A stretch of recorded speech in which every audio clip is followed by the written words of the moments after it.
Welcome to Kenton's videos. Enjoy the video. In this video, I will explain how to add Bloomberg to Excel. First, ensure your Bloomberg terminal software is installed and active.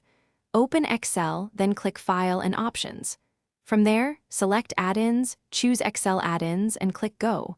You will see a list. Check the box next to Bloomberg Excel add-in and confirm with OK.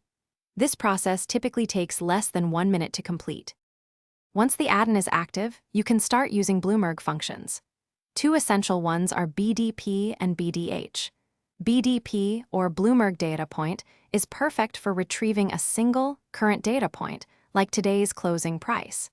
BDH, or Bloomberg Data History, allows you to pull a series of historical data, such as daily prices over the last 5 years. Understanding these two functions is key to unlocking powerful financial analysis within Excel.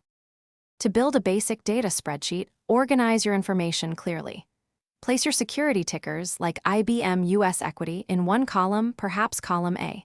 Then, list the data fields you need, such as PX last for the last price, in column B. In a third column, enter your BDP or BDH formula, referencing these cells. Finally, use the Refresh Worksheet button, found in the Bloomberg tab, to populate your spreadsheet with live or historical data. For smooth operation, always ensure your Bloomberg terminal is open and you are logged in. If you encounter errors like #n/a field not found, double-check your ticker and field syntax. To optimize performance, try to limit the number of active Bloomberg formulas in a single workbook, perhaps keeping it under 1,000.